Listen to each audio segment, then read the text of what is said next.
So hello and welcome, I'm Frederick Dunn and this is The Way to Be. Today I'm giving you an update on hive number 44. Hive number 44, if you recall, has a queen in it that was rejected during a swarm that had multiple queens. She was unmated at the time, is mated now. It's 72 degrees Fahrenheit outside. Today is Sunday, August the 24th, which means they have been in this hive for 41 days.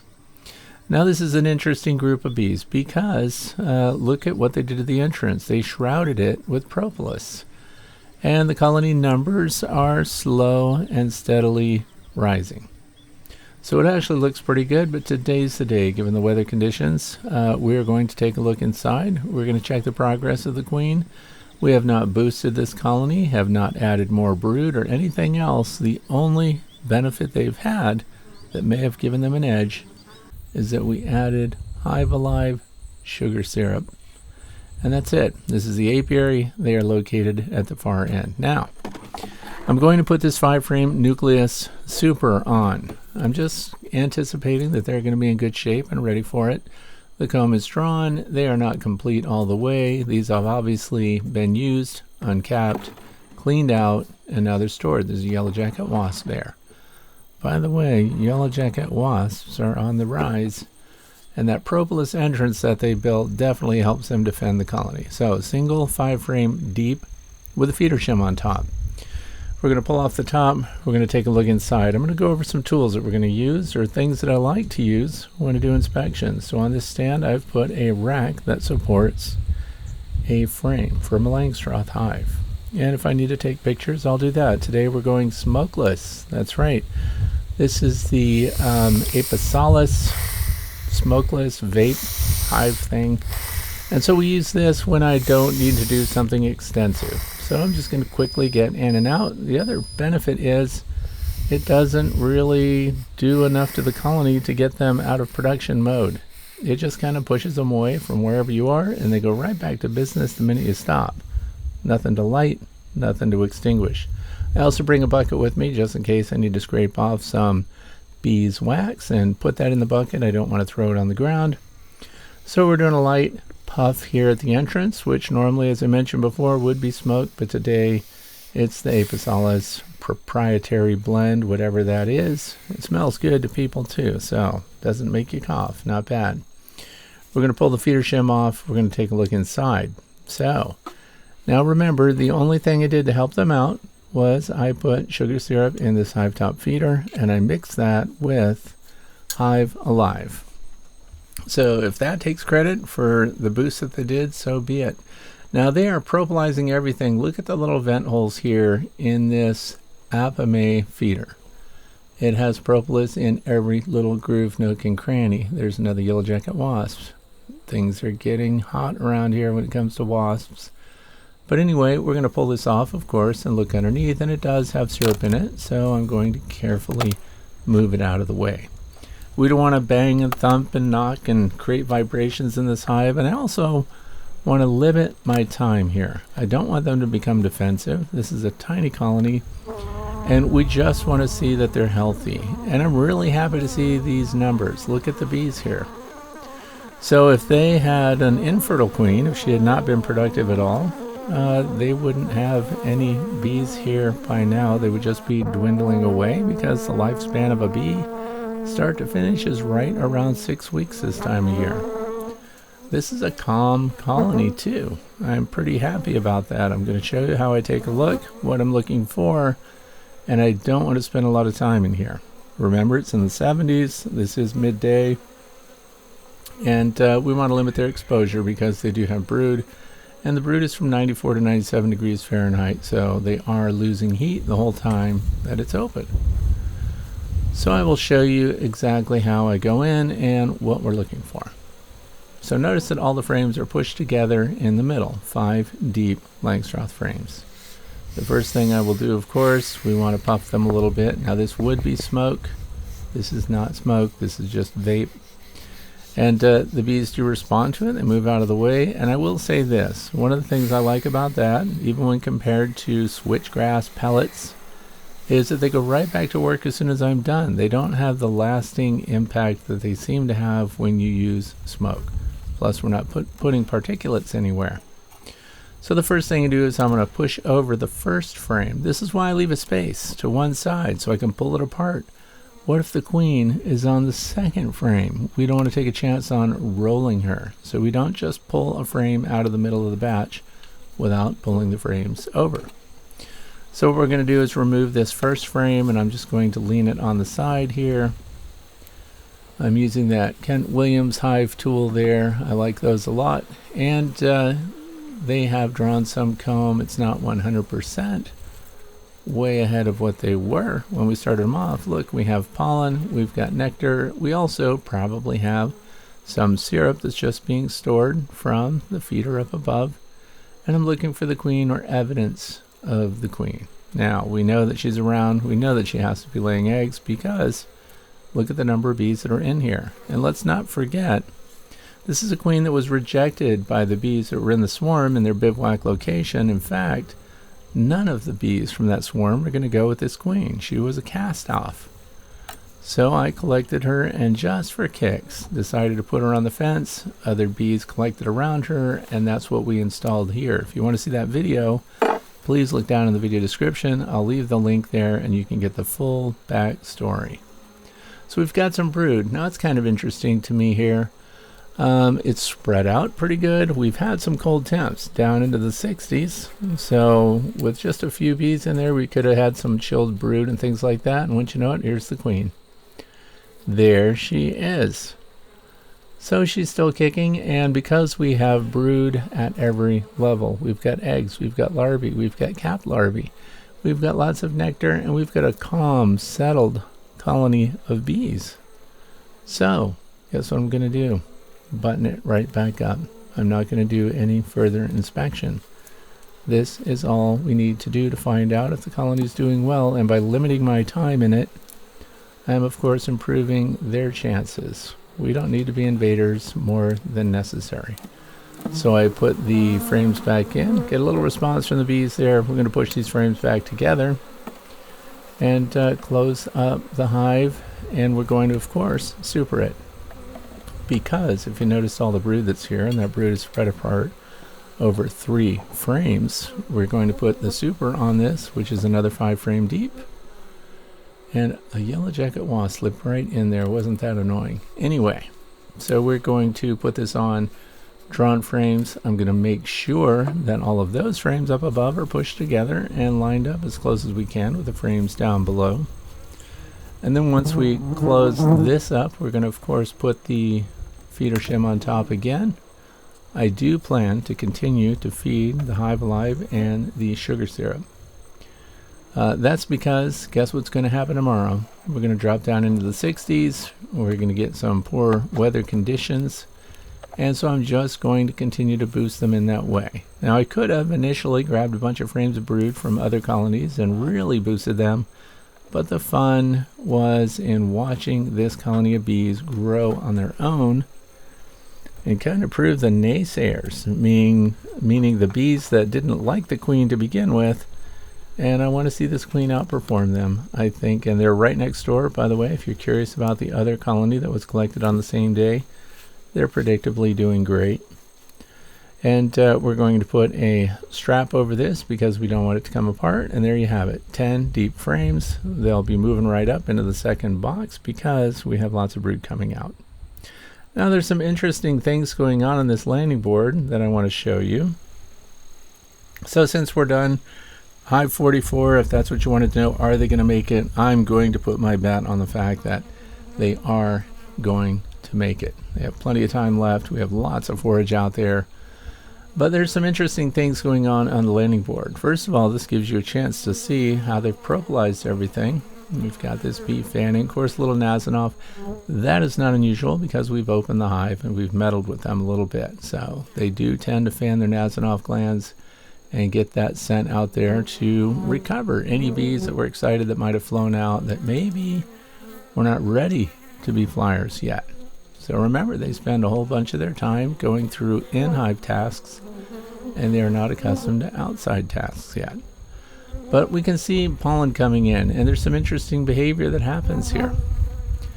And that is, when these bees come in with the pollen, I've never seen them do what these bees are doing. The first one is that some of the bees that show up with pollen zip right in, which is what they're supposed to do, because the pollen carriers go inside and they scratch those little pollen balls off of their corbicula, and they put them right into cells on their own, and then the nurse bees work them up. But look at this one. Now this one is doing many things. First of all, it's fanning. It's got pollen on its hind legs. It's also opening its Nasanov gland. This is a multitasking worker, but look what the other worker is doing. It's not just chewing off the pollen ball on the left side, it's eating it. It's not dropping it, it's not moving it back to its own corbicula. It's actually out on the landing board on top of the propolis, eating the pollen from the left leg of that forager that just came back, while that forager pauses and fans at the entrance. I have never seen that before. I think this is really interesting. So that must be a nurse bee that really needs the resources. I don't know what they're doing. It's anyone's guess, because this pollen, remember, hasn't been processed. The worker bee went out to whatever plant that came from. They collected nectar probably and the pollen. They begin to process the pollen because they use nectar that they carry with them. They mix it with the pollen to groom it back and stick it on their hind legs. So that begins a process of turning it into bee bread, but this is still basically raw pollen with a little nectar mixed with it, and that bee is eating it. I don't know if you've seen that before, and if you have, I'd like to know. So anyway, I just thought we would spend some time looking at the landing board, and let's be honest, I spend a lot of time staring at this hive. I send them positive thoughts, by the way. So I sit down and just look at them, and I expect their numbers to increase. Look, there's more of that pale pollen coming in. We know that there is clover out there. Clover can be tan, light brown, a little bit white. There are a lot of nectar and pollen sources outside. So they have abundant resources, but again, remember, they're going to be faced with cold temps. So look at the pollen coming in here, and what's that one do? Pauses right there and starts fanning. What's that about? And what direction is it fanning? I don't know what they're doing. It should be, and then it leaves. You tell me. I don't know. So, and that happens over and over with this colony. The bees come in, they're fanning, and they've been in this hive for 41 days, more than enough time for the queen to have been mated, laid eggs, and for those eggs to actually have produced bees that are showing up on the landing board. So we really are now starting to see the true character of this colony of bees, and they keep reinforcing the propolis shroud over the entrance. I don't see them extending or expanding it. I also noticed that inside the hive, the frames were not particularly gummed up with extra propolis, so it's not like they continued to just cover everything. It was just some instinct that they had that made them decide to propolize everything on the surface at the entrance. And I did something a little different with this hive because I married that bottom box to the bottom board. So it's all glued up. The entrance that's under that, because someone else made an observation and said, good luck putting a mouse excluder on the front of an entrance that's propolized like that. Well, the joke's on the mice, because the entrance is only 3/8 of an inch high inside this propolis shroud. So this is going to frustrate mice. But there again, look at the yellow pollen on that bee's legs, and she's fanning too, and then she goes in. So it's like they pause, do some fanning, and then they walk right in. It's very interesting. So they have plenty of pollen and resources inside the hive. Technically, I should not have to continue to feed Hive Live Sugar Syrup 1-to-1, by the way. I'm just going to, just because I want to give them every opportunity to stay strong and grow right up until they start making those fat-bodied winter bees. And I hope you enjoy looking at it. We have lots of things going on here. And again, as I mentioned before, those that were in the swarm that rejected this queen are doing just fine. In fact, the entire apiary is doing fine. And this is a very good year. So I'm going to let you watch and listen and just see what you see with these bees. You'll also notice that some of the bees that come out on deck here have wax shingles on their abdomens. See if you can spot them, and then later on I will put a note on the screen that points it out so you know what they're supposed to look like.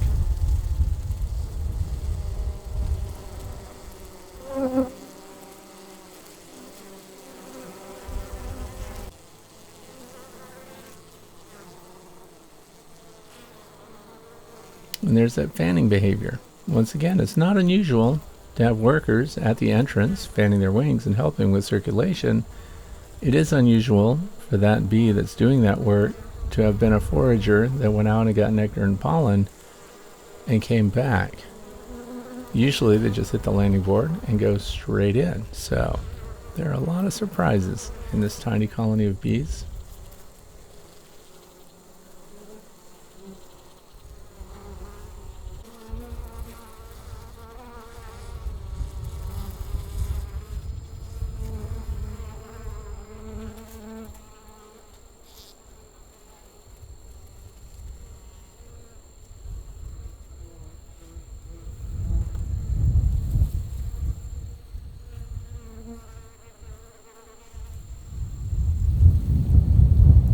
Now you do hear a lot of wind gusting there, and so I used a shotgun microphone for this video sequence, and I did pull a cinematic camera for it, and it does have the big windsock on it. That's also why the audio signal is mono instead of stereo.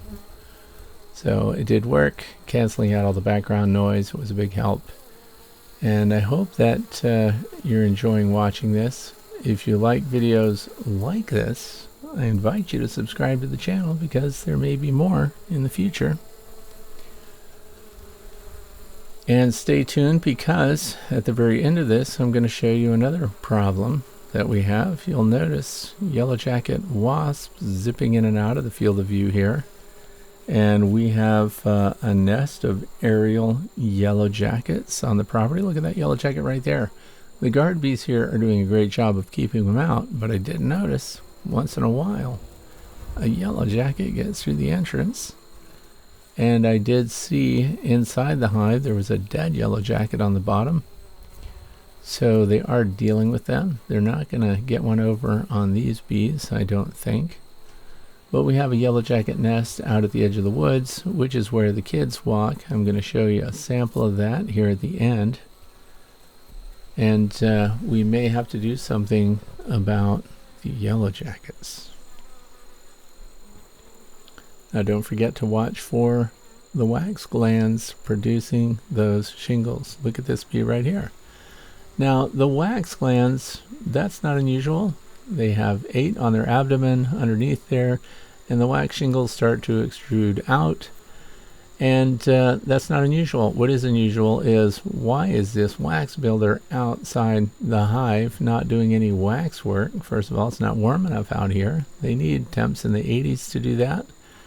And they would be doing that inside. So there's some comb that needs to be drawn. Now, this is the problem we have. Look what's going on here at the edge of our woods. We have this yellow jacket nest. Remember, this is August the 24th. Yellow jackets are maturing. These are aerial yellow jackets, and they're getting a little testy. So when you walk by, don't they come right out and greet you? And unlike honeybees, they can only sting you one time and then they die, so it's kind of a compliment. Yellow jackets can fly at you and sting you over and over, and it's like a little living sewing machine going up and down, sticking its little needles into you. So I'm going to do something about this hive in the coming week. What do you think that's going to be? You're going to want to stay tuned to see it. And the supervisor is the one that found this nest. And there it is. According to him, something must be done. Thanks for watching.